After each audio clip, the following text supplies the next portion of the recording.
first time the laughter carried through the trees, the night air shuddered as though the forest itself recoiled. It came not as a man's laughter, no warmth, no breath behind it, but as a brittle crack, sharp as splitting wood, hollow as a bone flute.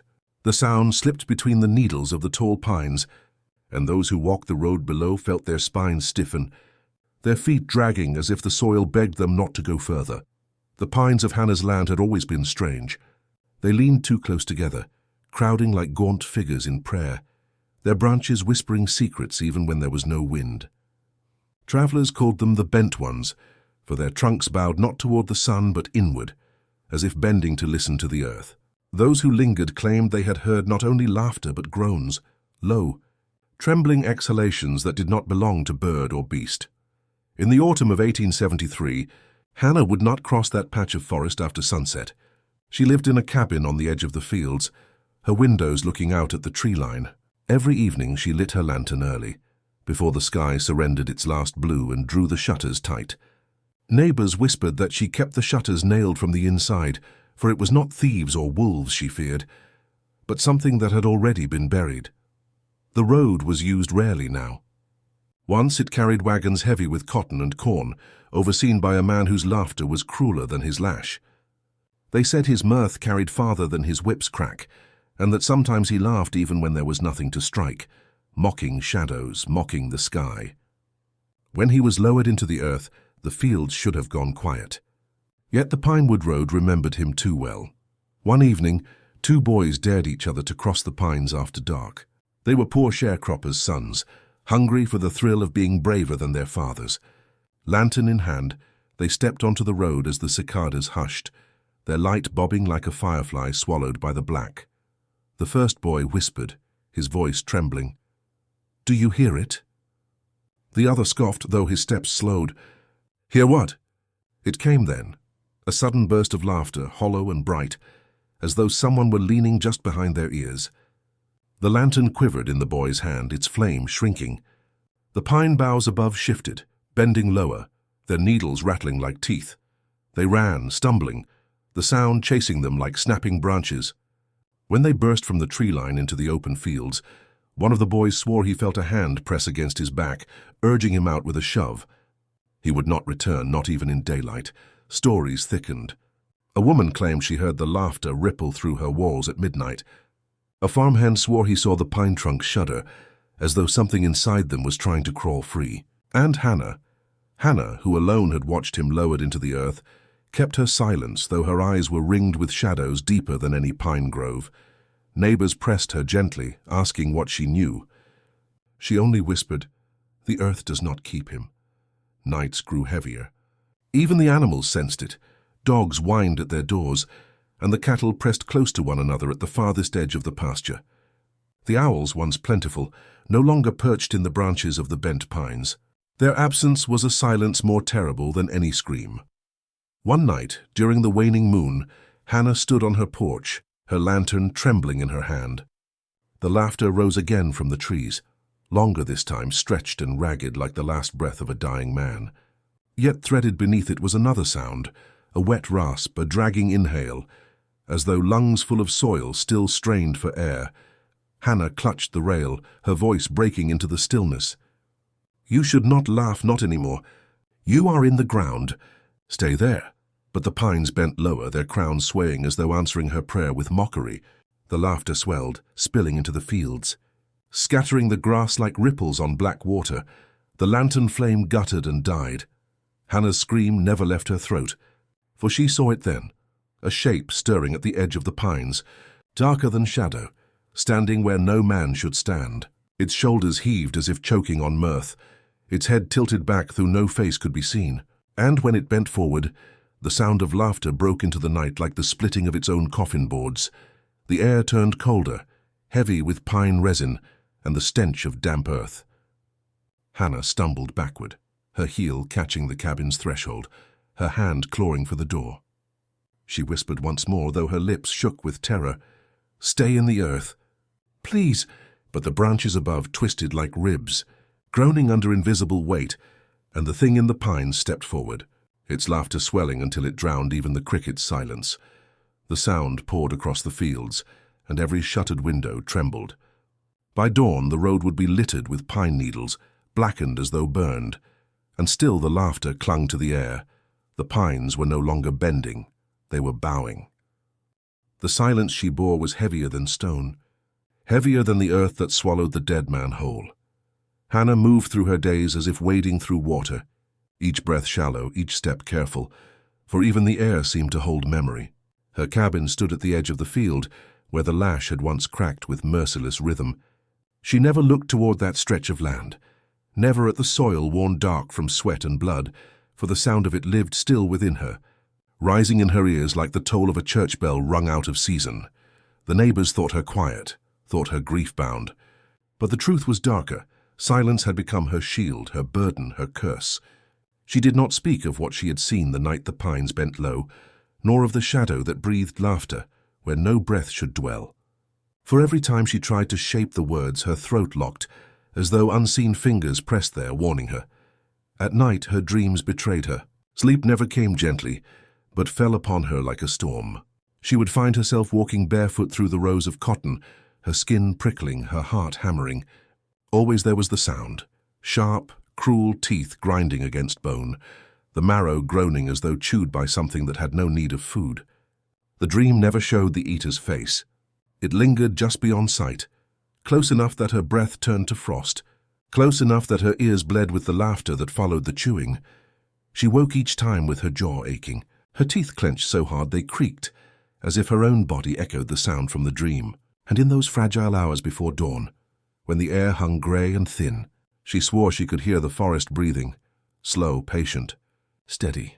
"Do not let them know," she whispered once into the dark voice, trembling. "Do not let them hear me." But the silence was never true silence. The house creaked like bones shifting in shallow earth. The rafters groaned, and the floorboards carried whispers that belonged to no living tongue. Hannah would sit rigid on her bed, her fingers digging into the quilt, and listen as the night leaned close to her window. By day she tried to fill her hours with work. She gathered herbs from the yard, patched worn linens, tended a small fire. Yet even then the burden pressed. The wind carried fragments of laughter, sometimes faint, sometimes sudden and sharp, as if someone just behind her shoulder found her every move amusing. She never turned.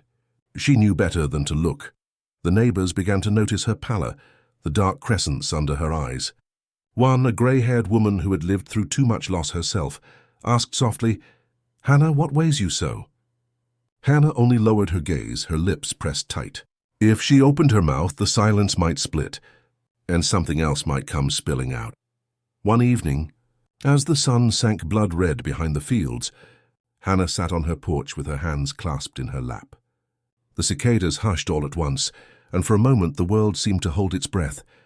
Then, faint, deliberate, the sound came again, the scrape of teeth against bone, slow, savouring, followed by a low chuckle. Her heart lurched. She rose, clutching the porch rail until her knuckles whitened. The trees at the edge of the field stirred, though no wind moved them. Their trunks leaned ever so slightly, as though straining to hear her pulse. Hannah forced herself to whisper, though her throat ached, "You cannot have me." The laughter answered, thin and cruel, trailing off into a wheeze like air leaking from a broken lung. That night sleep would not come at all. She lay awake, staring at the ceiling, listening to the weight of her burden pressing harder with each hour. At some point her eyes drifted closed despite her will, and she was back in the dream. The field stretched wide, the moon swollen above, its light pale as ash. She walked the rows, her bare feet sinking into soil slick with something warm. Ahead the sound rose again, the gnash of teeth, the crack of bones splitting. She turned her head, desperate to glimpse the eater, and there it was, a figure crouched among the cotton stalks, its back arched, its shoulders heaving with laughter that broke between bites. Its hands, long, pale, dirt-stained, gripped what looked like a femur gnawed to splinters. It turned its head toward her, though its face was lost in shadow, and she heard her own name breathed on the air. Hannah. Her scream broke her from the dream, but not from the terror. She sat upright in her bed, chest heaving, sweat cold on her brow. Yet the sound, the teeth, the bone, the laughter, had not remained in the dream. It was here in her room, rasping low from the corner where the fire's glow did not reach. She clutched the quilt, her body trembling, her voice no louder than a prayer.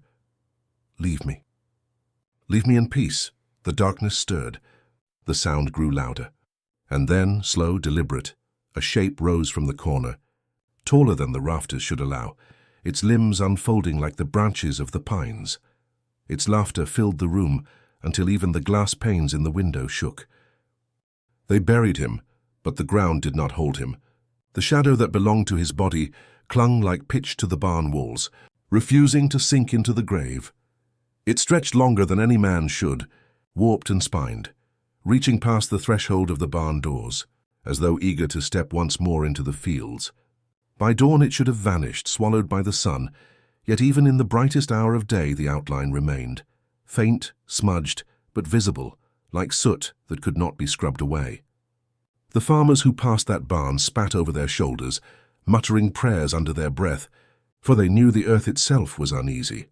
The barn was old, its beams blackened with sweat and dust, its roof sagging like a tired spine. It should have been nothing more than wood and nails, yet something inside made the air wrong. Step too near, and the ground seemed to quiver underfoot, as if remembering hooves, boots, and the wet slap of lashes meeting skin. Chickens would not roost there. Horses balked, their whites showing, their ears pressed flat to their skulls. The living shunned the barn, but the shadow clung to it, patient as rot. Hannah knew it best. She walked past it each morning, her eyes fixed low, her lips moving in silence. Though she would not look, she felt it watching her. The memory of his laughter lived inside those walls, caught in the rafters like cobwebs. Some nights, when the wind pressed hard, the barn doors creaked open of their own accord, and neighbors swore they heard the rhythm of strikes echoing within, an invisible whip cracking against the empty air. One evening, a young man, drunk on courage and sour whiskey, declared he would prove it was nothing but superstition. With a lantern in one hand and a grin carved too wide, he stepped across the threshold of the barn. The others waited outside, laughter hollow in their throats. Minutes passed. His lantern glowed weakly through the cracks in the boards, then flickered, then died. When he stumbled back out, his face was pale as milk, his lips raw where he had bitten them bloody. He would not speak of what he had seen, only muttered again and again, "He's still in there. He's still in there." The young man left the county within the week, never to return. Hannah, however, could not leave. The land tethered her as surely as a rope about the neck. She sat on her porch nights, staring at the barn from the corner of her eye, praying it would collapse upon itself, praying time would swallow it whole. Yet the barn stood. The shadow lengthened. And each day the tremor in the soil grew sharper, as though something beneath stirred.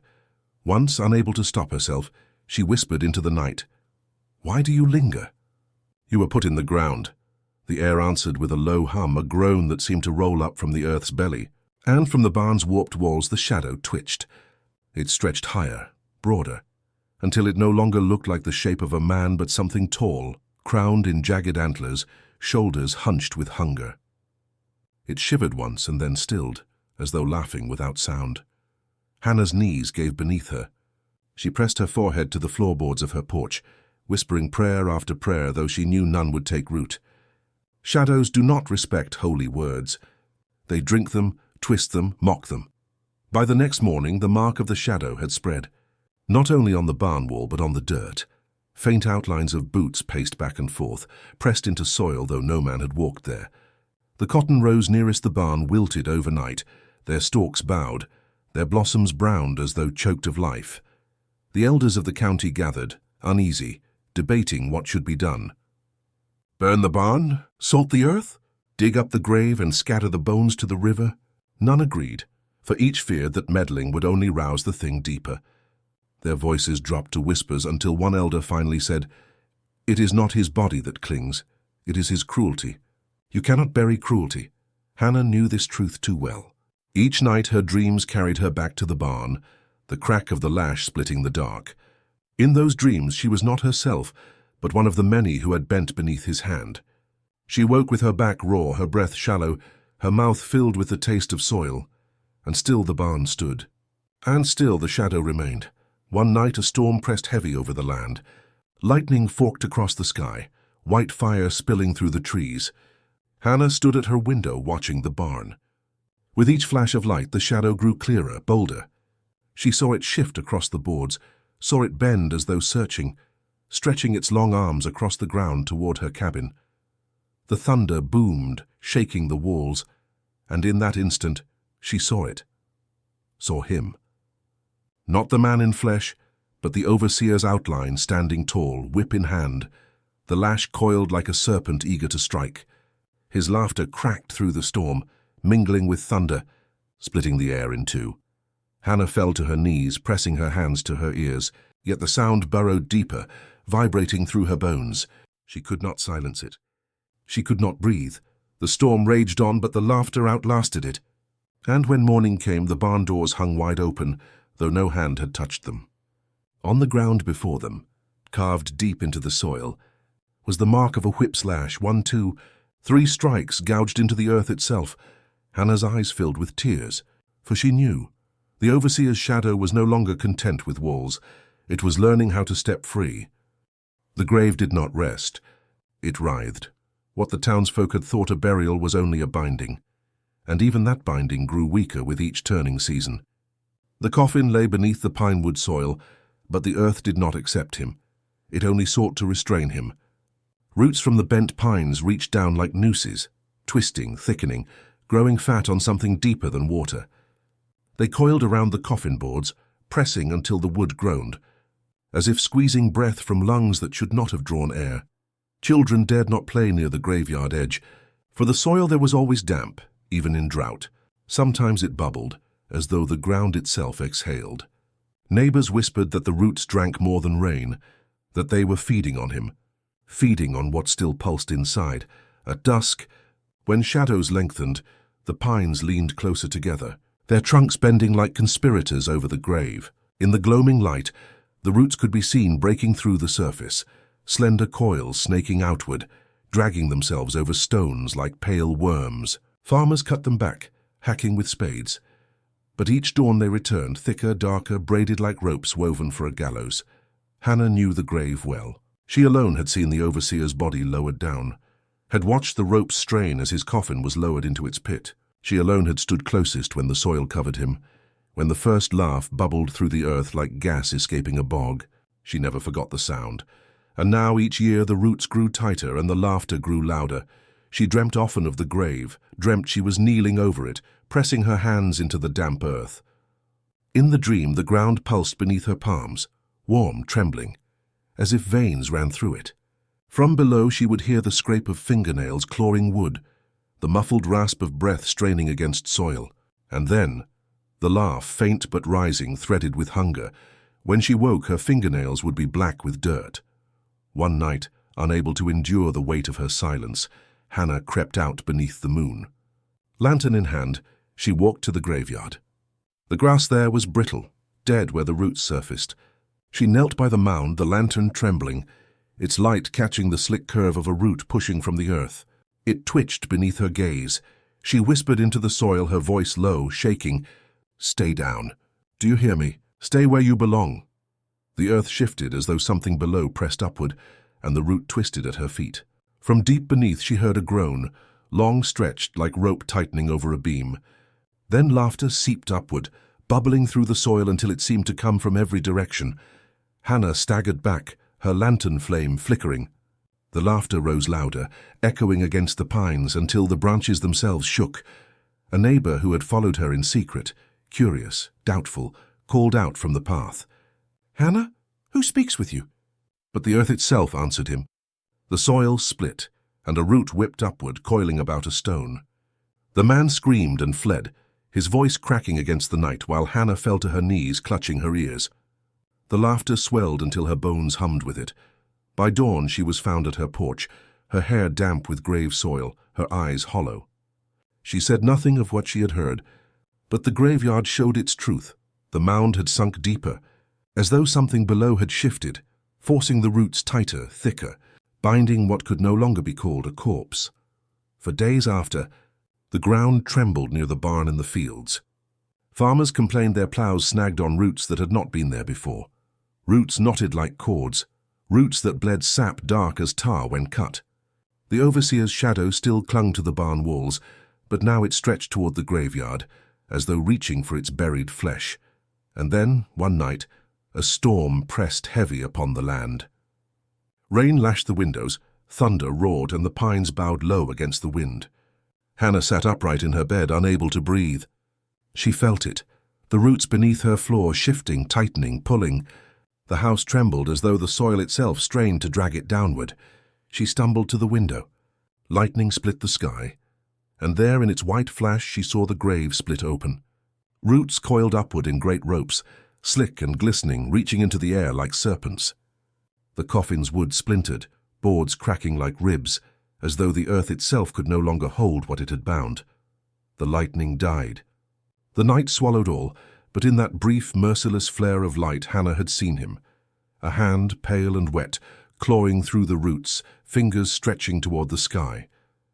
The hollows never stayed quiet for long. By day they were nothing more than shallow depressions in the earth, ringed with pine roots and slick with moss. Yet when twilight fell and the cicadas silenced their rasp, the hollows drew breath. They were said to carry voices, bending them, twisting them, sending them back sharper than knives. To speak into the hollows was to summon something that had no business listening. Children, reckless with dares, were the first to test them. They went in groups, clutching lanterns with trembling hands, their whispers shaking as they crept near. Some called the name of the overseer, some whistled, some simply laughed into the dark. What came back was never the same as what they gave. One boy swore he had only called his own name, but the echo returned in a voice older, wetter, dragged from the throat of a drowning man. A girl claimed she had giggled, yet what answered was a laugh that split the air too close, as if someone crouched behind her shoulder. When she turned, nothing stood there, only the bent pines shivering like guilty witnesses.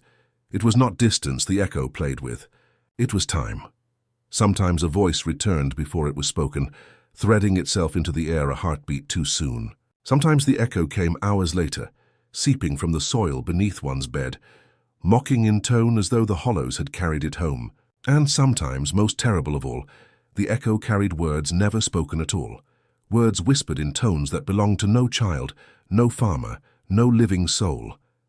Hannah heard them too.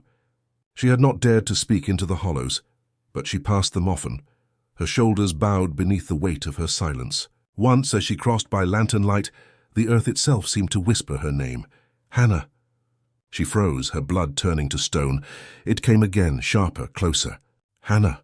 Her lantern shook, casting the roots in jittering shadows. She did not answer. But the echo did not need her answer. It laughed, brittle and cruel, the same laughter she had heard under the pines, the same that had risen from the coffin's splitting boards. That night her dream soured. She saw the children standing at the edge of the hollows, their mouths wide, their voices spilling into the dark. But the voices that came back were not theirs. They were the overseers, multiplied, layered, mocking. She woke to find her own mouth open, her throat raw, as if she herself had been calling into the earth all night. Word spread of the hollow's curse. Some parents forbade their children to go near. Others salted the ground, muttering psalms, but the salt melted into the soil as if licked away. And still the laughter carried. Some nights it rolled through the town like smoke, weaving through windows, slinking into ears. Men woke clutching their wives, certain someone stood outside their door. Women woke to hear their husbands' voices whispering their names, though the husbands still slept beside them. The echo was not bound by distance, nor by time. Hannah grew weary with fear.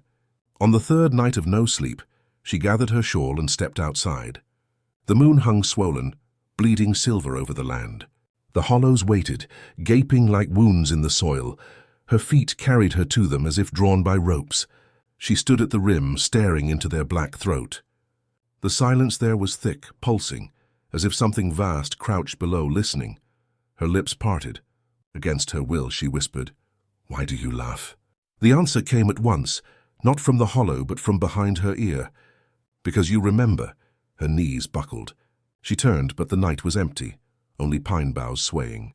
The hollows rippled with sound, rising, layering, her question thrown back to her in countless voices. Men, women, children, all twisted into one mocking chorus. "Why do you laugh? Why do you laugh? Why do you laugh?" The ground trembled. Roots shifted beneath the soil, curling, tightening, hungry. And then, worst of all, the echo changed. No longer her words.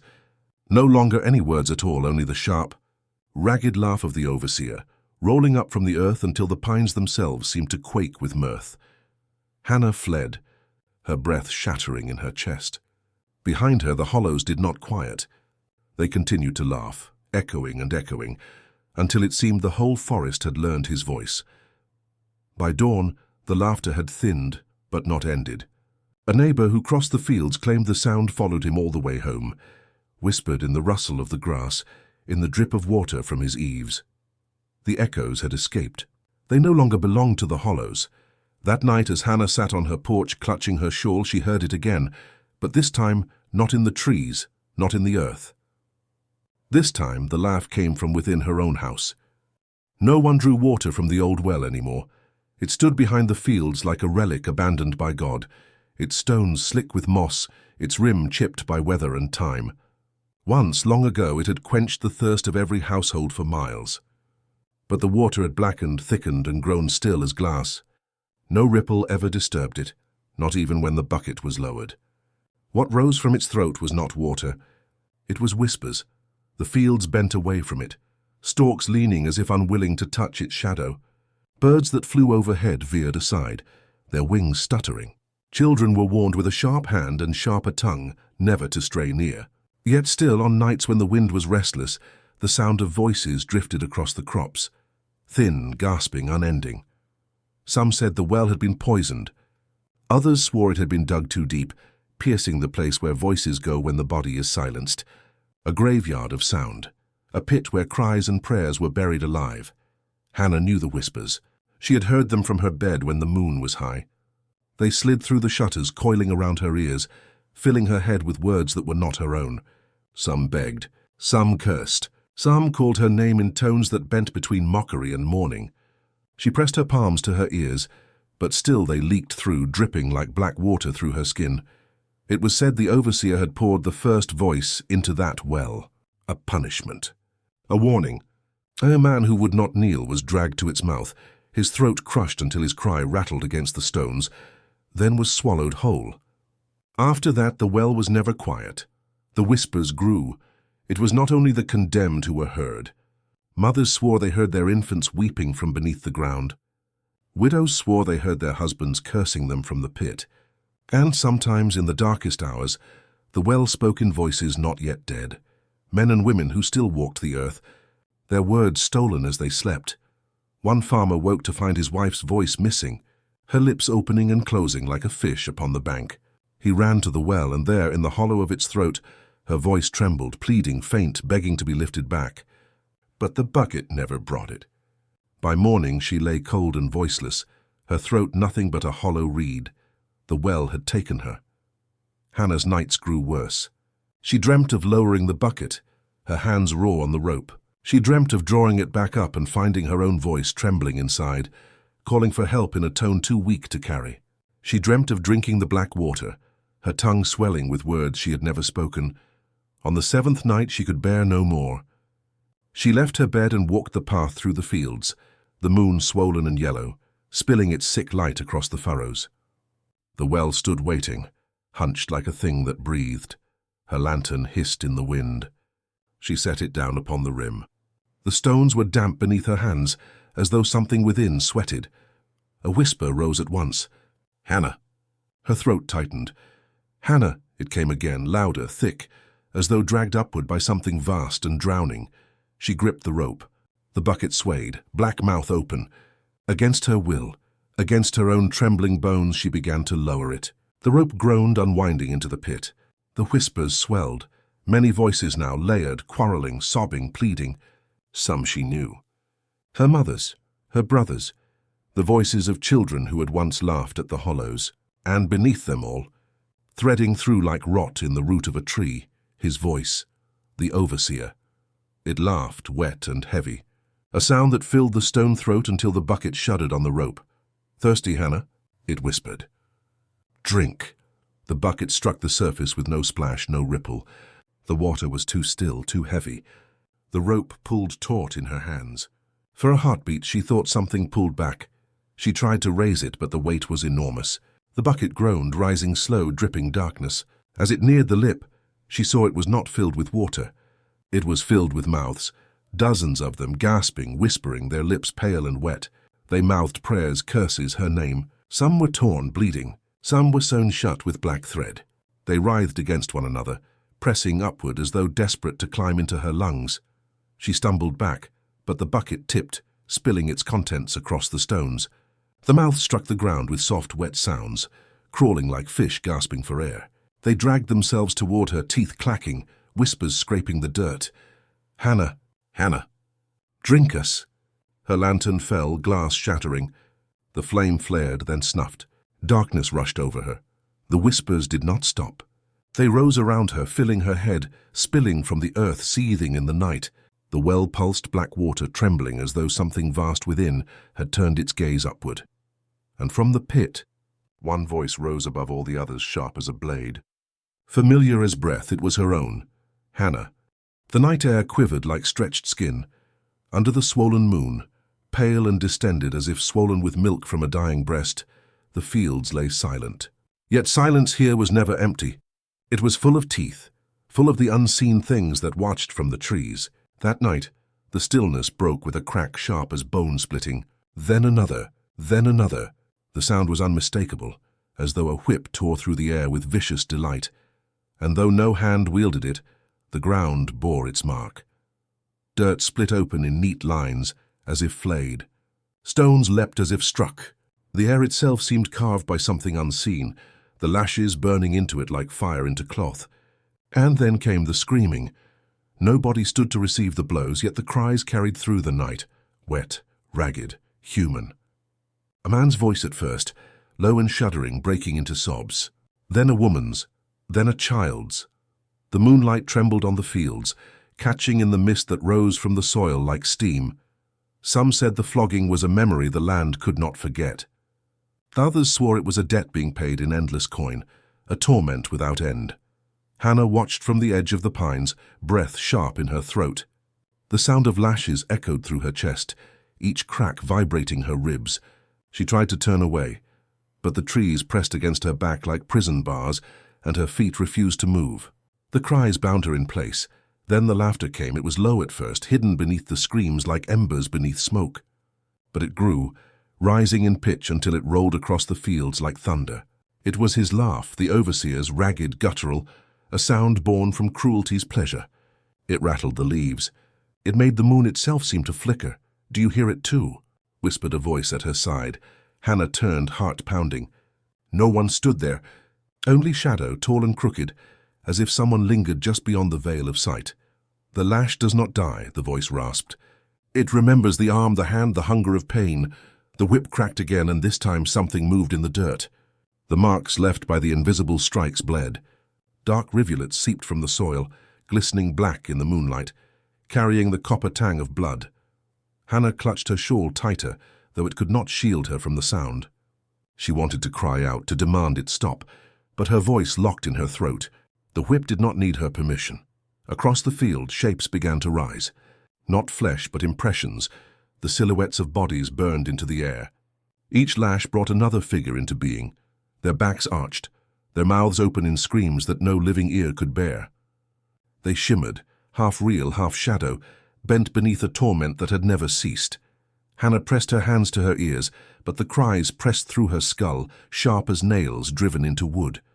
She felt the earth groan beneath her feet, as though she stood upon ribs instead of roots. One of the shadows turned its head. It looked at her. Its face was nothing but hollows and smoke, but its eyes glowed faintly, a pale gleam that carried recognition. Its mouth moved. Hannah, she stumbled back, shaking her head. "No!" The whip cracked again, and the shadow's back split with light. Not blood, not flesh, but a blinding flash that carved the night open. The sound that followed was neither human nor animal, but something torn from the throat of the earth itself. Hannah fell to her knees, clutching the soil that now pulsed, warm and wet. Her hands came away red. The laughter deepened, shaking the ground.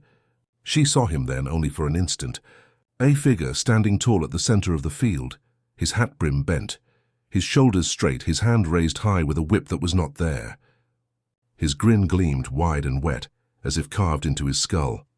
His shadow stretched across the fields, long enough to touch her feet, Then the moon bled. It seemed to tear open above, spilling crimson light across the land. The field turned red, the shadows writhed, and the cries became unbearable, splitting into hundreds of mouths, calling, pleading, shrieking. The overseer's form flickered, breaking apart like smoke, then reformed, whip cracking again with such force that the very trees bowed. Hannah tried to scream, but her throat gave nothing. No sound left her. It was as if the lash had stolen her voice as well, dragging it into the night, and just before the light consumed her, she saw it, etched into the blood-soaked dirt, coiled tight and waiting. The whip itself, it twitched like a serpent, its length moving of its own accord, dragging itself toward her through the red soil. The prayer began in silence, but silence did not keep her safe.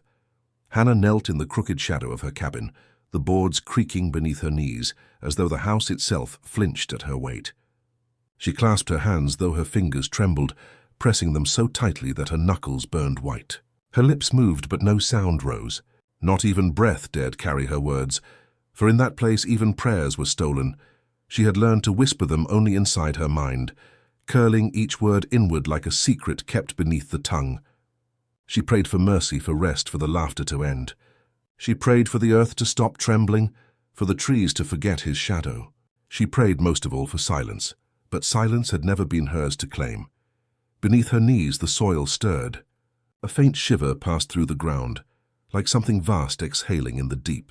The cracks in the floorboards trembled, loose dust rising and falling with the rhythm of breath.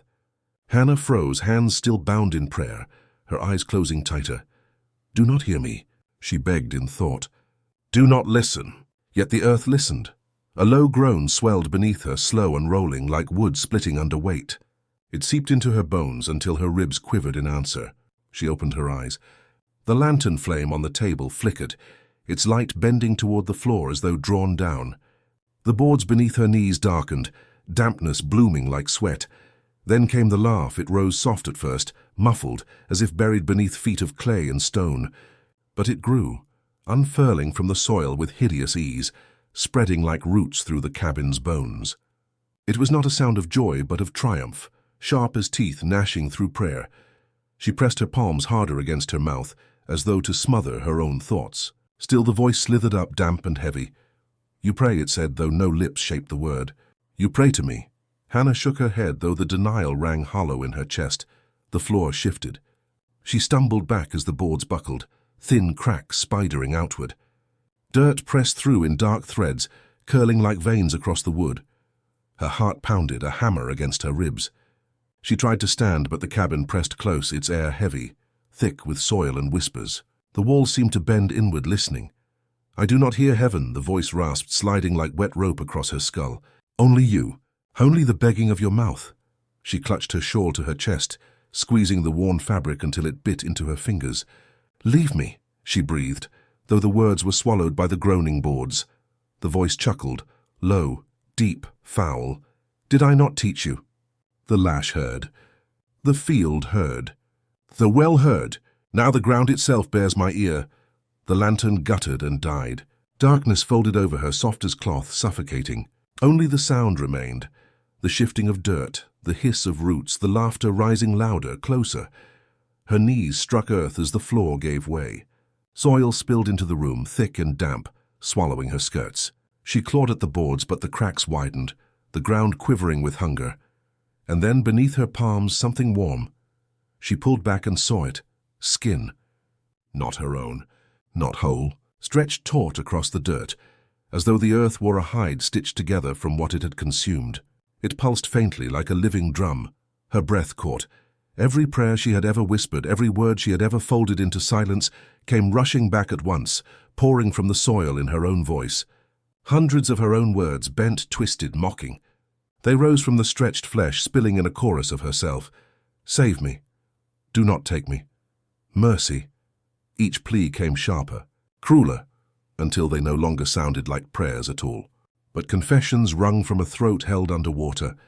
Hannah covered her ears, rocking, shaking her head, but the voices thickened, pressing against her skull until her own thoughts were drowned. The earth had eaten her prayers, and now it spat them back as curses. "Do you see?" The overseer's laughter roared, no longer beneath her but all around. Even your God listens through me. The soil surged upward, swallowing her wrists, dragging her down to the skin drum below. She cried out, not in prayer this time, but in terror.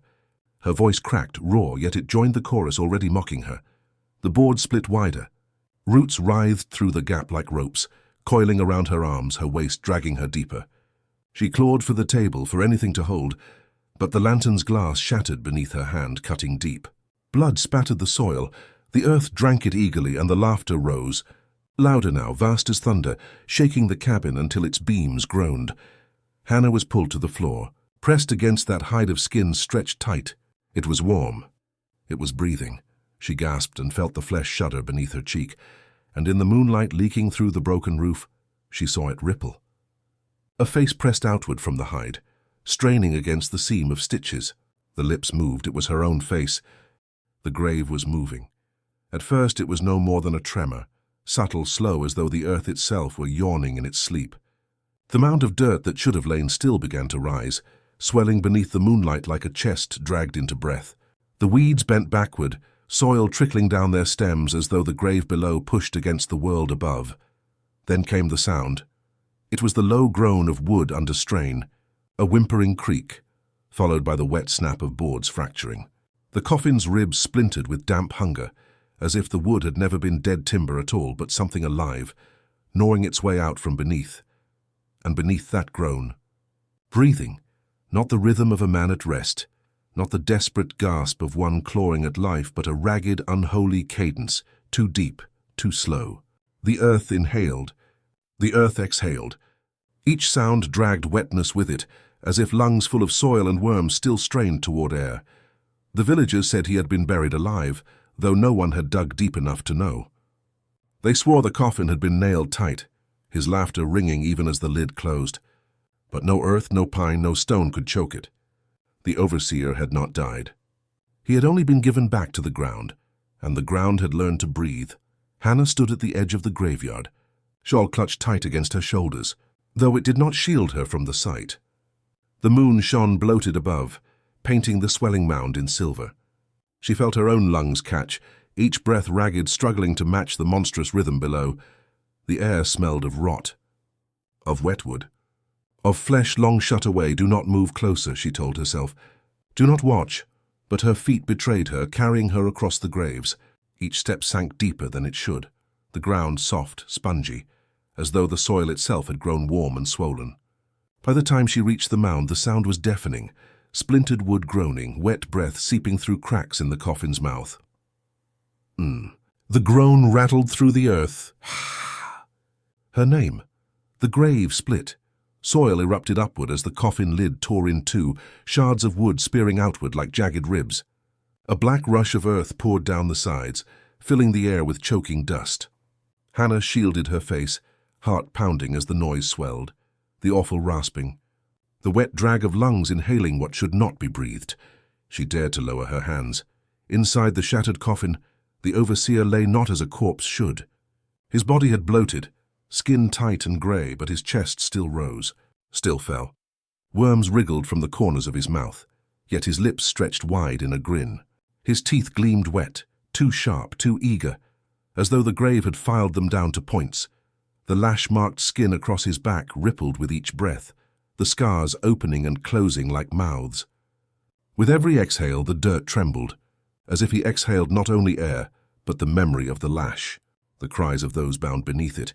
And then his eyes opened, not clouded, not dim, wide, bright, burning. They locked upon her in the moonlight, and the grin widened until it seemed to split his skull. Hannah, he breathed. But the sound did not come from his lips. It came from the earth itself, from the boards, from the roots snaking through the soil. His body was only a shell. The grave spoke with him. She stumbled back, heart clawing at her ribs, but the ground rose to meet her, heaving like the belly of some buried beast. Hands, no, not hands, but splintered roots shaped like them, shot from the soil, clutching the edges of the coffin as though dragging it wider. The grave itself was breaking open, eager to release what it had nursed. The overseer's chest heaved again, ribs cracking outward. Something beneath his skin pressed and writhed, as though the coffin had fed him more than worms.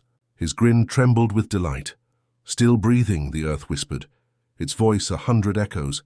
Still laughing, Hannah's scream caught in her throat as the overseer lifted one hand, swollen, dripping with soil.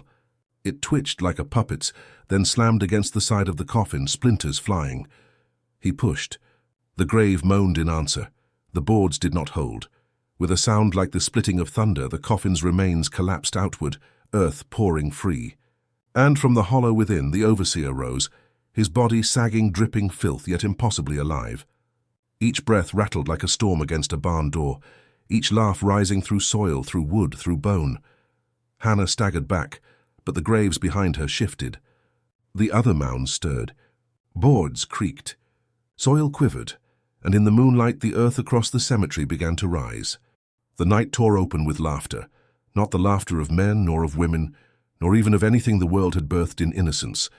It was the laughter of the grave itself, the earth trembling as it spat out the mirth it had swallowed for years. Each chuckle cracked like splitting wood. Each cackle rolled like thunder across the trembling fields. It was endless. It was hungry. When the mound split, the air filled with a stench of damp rot, as though centuries of silence had soured. The overseer's broken coffin lay in pieces, ribs of wood jutting skyward, like the bones of a great beast. From the wound in the ground, steam rose thick and black, carrying that laughter into the night, and the fields heard.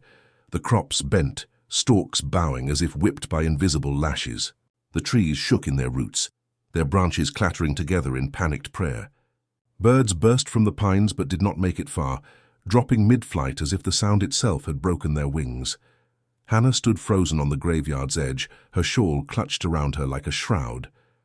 The laughter clawed into her chest, dragging her breath ragged. She could not move. She could not pray.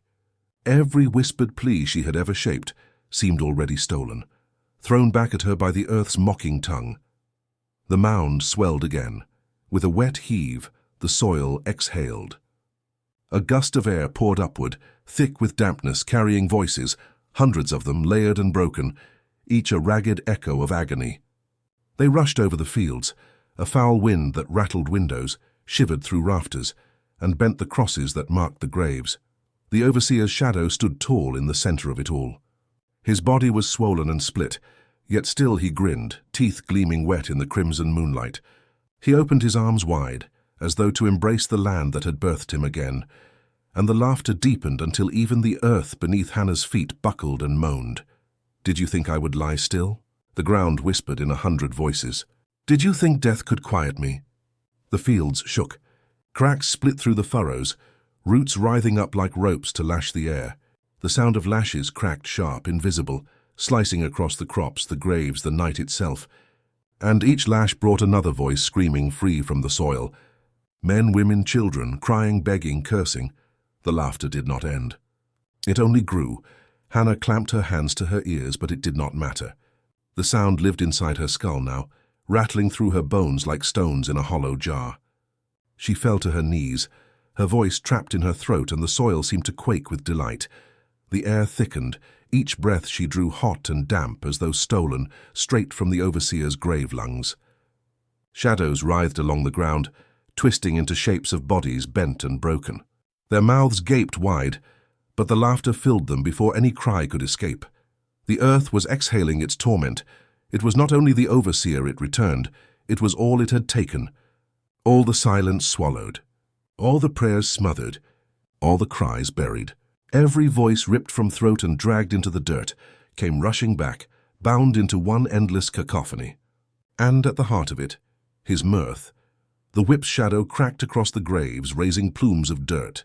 Hannah saw faces there, faces she knew and faces she did not, all rising for a breath before sinking back into the churn. Some reached toward her, their mouths opening wide, but the laughter filled them too, bursting from their lips until their jaws cracked wide. Her own name bled from the wind. Hannah. She stumbled backward, but the graves behind her swelled and split, the soil buckling upward as though the dead beneath were pressing against the lid of the world.